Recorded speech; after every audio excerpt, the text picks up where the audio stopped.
Okay, folks, it's your buddy Mike Messier here with Mike's Instant Movie Review. Let's start with Beyoncé Renaissance concert film. Okay, so I'll give you the full story because you asked. I did buy a ticket for this thing. I actually bought it for last Saturday. Situation developed where I was not able to attend. I tried to exchange my ticket, and I painfully discovered that there was no returns or exchanges on this wonderful $25 ticket to see the concert film. And, I'm a very zen type of individual. I paid for my ticket. They have this no exchange policy. Circumstances beyond my control prevented me from seeing the film at my appointed time.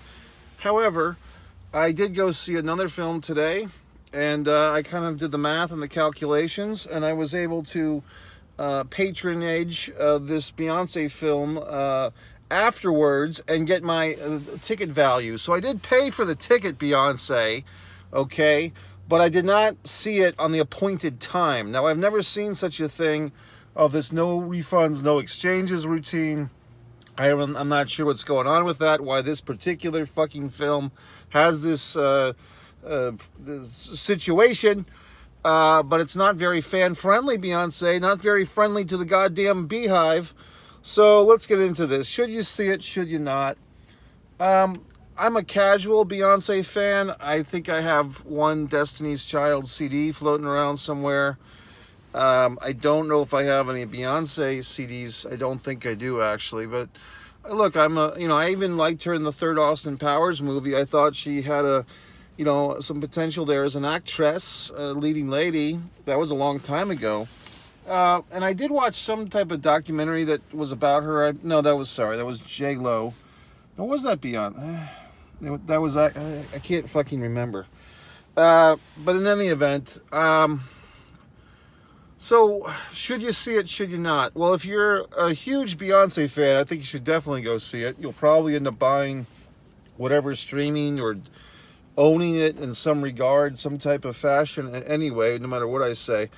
If you're a casual fan, I don't know, to be quite honest with you, because I guess I was expecting more of the hits, more of the songs that I've just heard, all the ladies and all this good stuff, things that I've heard on the radio throughout the years. I only really heard, two songs that I really recognize. The Crazy in Love, which I think it's an awesome song. It's really a great classic. I think not that everyone, but I like that song a lot. One other song that I recognize, a lot of stuff, I guess, is from her new album, which, to be honest with you, I'm not familiar with it. So a lot of this stuff sounded very dancey, techno, disco.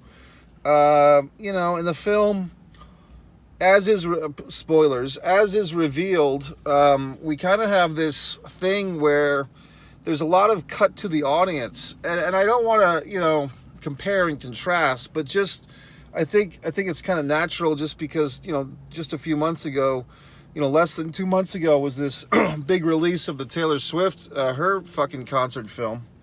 I feel like, and this is, creative is subjective, right? So I feel that Taylor Swift's concert film was pretty much just a straight out concert film, a good deal of it. Like, it's her talking to the audience, but I think it was all taped at one venue and one night, I believe in, was it Los Angeles or somewhere else that Swift's show was taped?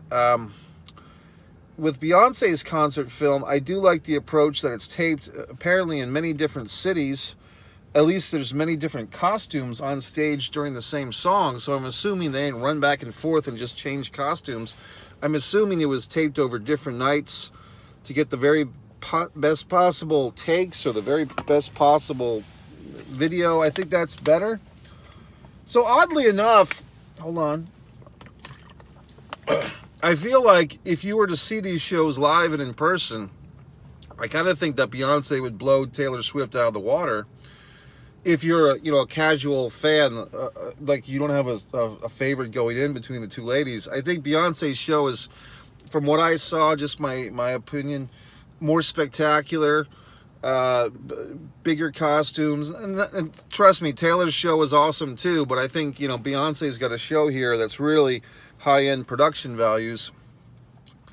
However, what I don't like about Beyonce's movie, I feel like if Beyonce's movie could take down like the behind-the-scenes documentary stuff about 25%, and give that 25% of the documentary and the verbiage to Taylor's movie, I think they would both be, really perfect. Like, I feel like Taylor's movie was missing some of the behind-the-scenes stuff, some of the anecdotes, some of the rhetoric, some of the conversation. I feel like that was kind of, person like me, a casual fan, is kind of left out because I'm not getting any meat on my bone of knowledge from Taylor. And I feel like with Beyonce, I got maybe more than I wanted. Okay, so I feel like Beyonce, take a little of your fucking behind-the-scenes stuff, give it to Taylor, and everybody's happy, especially me. Like I said, creative is subjective. It says at the end credits, produced, directed, and written by Beyonce. Well, very good. I do feel, no offense, Beyonce, I'm sure you're watching my review, that, to be quite honest, it's a little self-congratulatory, and that's fine. But that's great for you. I mean, but it does wear thin after 2 hours and 45 minutes of hearing how you've overcome all these obstacles. Everyone does. I mean, one thing that I saw on Twitter, and this movie's been out for at least a week now, someone on Twitter posted something that was like, in response to this movie, it was someone's tweet that said something like, Beyonce asked for an opening shot, a 35 whatever the fuck foot camera shot, and her crew told her that wasn't doable, and then she said she Googled it and found it. Okay, and then in the fucking film, when you see the movie, that little quote, because I saw that, I really had to use the restroom because this movie is so long, but I waited because that part was starting, I could feel it coming. But right before that, it's predecessed by Beyoncé saying, a black woman in the entertainment industry is always going to have challenges, and sometimes it feels like you always have to repeat everything you say, and everything's a fight and a struggle. And look, obviously I'm not a black woman, but I can say, fucking Christ, God damn it, just things are upsetting me. I can say that as a filmmaker, Beyoncé, every filmmaker struggles with that. Every film producer, writer, director who's not a techie, as they say, and that's basically me. I write, I direct, but I work with friends or people that I can find to work with. Sometimes they're new friends, sometimes they're longtime friends. It's in a zillionth of the budget, a $10,000 budget at the most for me when I make stuff. But I've worked with people that have thousands of dollars worth of equipment, and they want to do something creative, and they need a script, and I provide it, and I provide the face on the company or whatever. I can tell you that a creative person is always going to have those struggles with the tech side, the gearheads, the grunts, the people that are actually filming this stuff. If you are a cerebral person like myself, like Beyonce, and you have all these visions and ideas, that is always going to have to be compromised with the practicality of how you get it done. So I don't think it's in that particular, I'm not saying that in life, I'm sure in life in general, being a black woman is much more challenging in the United States of America, I'm sure, than being a white guy. But in the film world, it's a pain in the ass for everybody. So it's always that struggle. The visionary always has this idea of what they want to get, and whether you have $1,000 budget, a $10 budget, or a $1 million budget, or a $20 million budget, there's always going to be challenges, compromises, sacrifices, shots that you have in your mind that the techie doesn't, the tech person, whether it's the DP or whoever the fuck, they don't see it because maybe it's never been done before. And I don't, and basically the way they edit that little scene is they kind of cut off on Beyonce, say, well, I Googled it and I saw it. Well, they don't allow the people that she's talking to retort. Basically, they probably did say something like, oh, well, maybe blah, blah, blah, blah, blah. Or show us what you found, director, So in this movie, if Beyonce is directing and she's basically shitting on her own crew or shitting on her own relationship with her crew, or to me, that's when you are just blowing up your own ego. Because obviously, if these people, helped you make this movie, or you did make the movie with them, then why are you exposing them as being shitheads? Okay. So anyway, that's just me. When you're basically turning on your own crew, I don't appreciate that. Look, I've been through the goddamned ringer. You can watch Disregard the Vampire Mike Messier documentary, as many of you have already had, and many of you already haven't. But you can see in that documentary, when I had a lead fucking actor quit on me and quit on the production, I didn't make a documentary about his faults as a human being. I made a documentary that showed my own weaknesses as a filmmaker, and I propped other assholes up, and I made myself look like the incompetent one. And why did I do that? For your fucking entertainment, world. So it's, you know what I mean? So I just have a different approach. I'm just more humble. I'm just, more self-analytical, I guess. I'm not throwing my goddamn crew under the bus. And lifting myself up. So I stuck with the fucking movie. I was in there for 2 hours and 45 minutes. I was the first person to exit, and you go through the whole goddamn movie, and then it's fade to black, directed by, then it's another little fucking thing. I think it's her husband, Jay-Z, and her having a toast. But as soon as that happened, and we go into the roll credits, I'm out. Because I gave you 2 hours and 45 minutes of my time, Beyonce. I gave you $25. I feel like we're even now. Thanks for the bootylicious. Thanks for everything. I feel like I'm good with Beyonce. And yes, folks, I guess I don't want to go down this rabbit hole. But there is, I think some people, if they see this movie, are going to feel like they're in, Club 54 or whatever the fuck, some type of disco. And there does seem to be a storyline there, which is exposed later on when we meet the interesting Uncle Johnny, who has departed from us, but he was a big inspiration for Beyonce. And I thought that was a nice story. I did feel like, were straight white men represented in this film? Probably not. That's okay. I was in the theater. I'm representing. But I mean, it was fine. I do feel like there's some throwbacks or some flashbacks for me as a viewer to Madonna's film, long time ago, 20, 30 years ago, Truth or Dare, that it seems like both Beyonce and Madonna become like these pseudo mother figures to their backup dancers. And look, I don't want to shit on anybody, but I would... If I were to go see, and I'm not paying money to see these concerts in person, but I kind of think that backup dancers they're really well loved by the singer, whether it's Madonna or Beyonce or whoever the fuck else. But for the average asshole on the street, they seem like really fucking annoying people, really dramatic and like theater kids in fucking college, but worse. Just saying. And, I don't know, just very self-indulgent and gossipy. I am kind of merging the memory of Madonna's movie with this, because in this one, the backup dancers weren't annoying. They seemed like hardworking people. But I don't know if we need a 10-minute fucking mini movie about how great they are. I mean, maybe we do. And Beyonce does acknowledge the crew and everything. The crew of the live concert, while she threw the fucking camera people for the movie under the fucking bus, she does acknowledge her crew, which I thought was nice.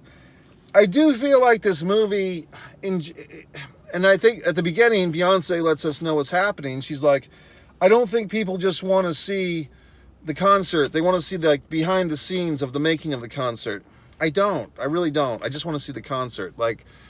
I've been through the process. I've seen how live events happen. I've been on several sides of that situation, and I've also seen several, behind the scenes footages. To me, that's more like behind the scenes DVD bonuses, but we don't have DVDs anymore for the most part. So we're watching two things at once. We're watching the construction of the concert and then the concert.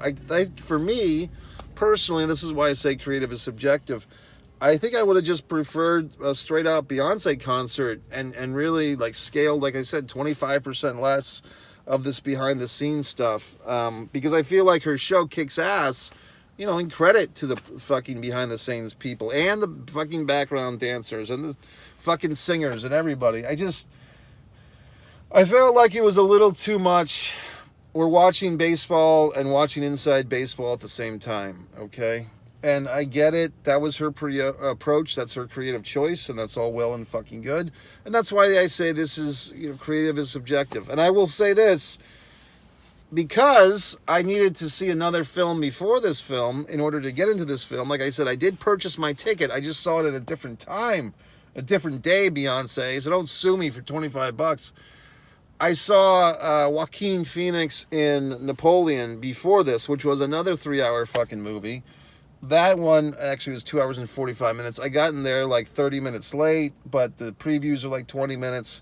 So I will do another review on that. Now, Beyoncé, I have respect. I do kind of wish, like I said, not to compare. I'm sure everyone's doing that. Oh, Taylor versus Beyoncé. I'm not going to. Well, I will. I feel like with Taylor, we got all these goddamn different songs, and I recognize more of them, and like the Shake It Off, and like I'm just a common mark. I don't fucking buy this music. I just hear what I hear. So I feel like Taylor covered more bases for the mainstream assholes, and I feel like this one with Beyonce, it's strictly for her beehive, okay? I did like the bee outfit at the end. I thought that was very fun. And I did like the Uncle Johnny dress and so forth. And I did like the fact that what's-his-dick, her husband, wasn't really involved in this thing very much. Like, we didn't have to have a 20-minute how great is Jay-Z thing. I thought the thing with her kid, like, I have no idea about her family, but her kid, getting social media hate for doing like a song at age 11. I mean, it's a tough world out there. It really is. So, I mean, I give her kid credit. Her kid seems like a nice kid. And I think her kid, look, if you were born into pop culture royalty, why not take advantage of it? You know what I mean? I mean, look, I'm obviously more talented than a lot of these people. But because I wasn't born into some fucking John Lennon family, the world hasn't fully appreciated my greatness as it should, okay? I'm a slow burn. However, I feel that if this young lady wants to continue in the tradition of her father and her mother, good for her. And, she seems to be holding her own. So shame on you assholes who gave her a hard time. I certainly didn't. So overall, I watched the movie. I enjoyed it. Like I said, my viewpoint might have been tampered with because I saw a whole other movie. And I've also said this before, as I was moving south from New England to Florida, I felt my blood getting redder with every state, which is, basically a joke, saying that as you move further south, you get more conservative and angry and a Republican. And I acknowledge that, okay? Because depending on the fucking day of the week you find me, I'm going to swing one way or the other with my viewpoints and everything. So, I don't know. I felt, here's the other thing. With this movie, it reminded me, for the old school wrestling fans out there, NWA Worldwide Wrestling, they would always cut to the fucking audience, like, a lot. Like, you're watching Eddie Gilbert versus fucking Ric Flair, and they're cutting to the fucking audience 20 times during the match. And I felt like, I don't want to see the audience. I mean, I didn't want to see the audience back then. And with Beyonce's movie, we have all these goddamn shots of the audience. And I kind of felt like we had seen enough. Like, I don't need to see these people snapping and singing along and voguing it up for the fucking camera. I didn't understand why. I mean, I get it. Let's see a little bit of the audience to acknowledge that they're there and they're all having a fun time. I just felt it was too much. I came to see Beyonce, not the fucking audience of Beyonce, okay? Not the background singers, not fucking whoever the fuck. I want to see Beyonce, not her goddamn background people or her fucking audience. They're not that interesting. They're smiling and they're having a good time. I fucking get it. So that's it, folks. So, MikeMessier.com. You can always be a nice person and support me and my goddamn books and things. Okay? That's it. Good job, Beyonce. You're the queen bee. Hail, hail. You made a movie to tell us how great you are. Congratulations.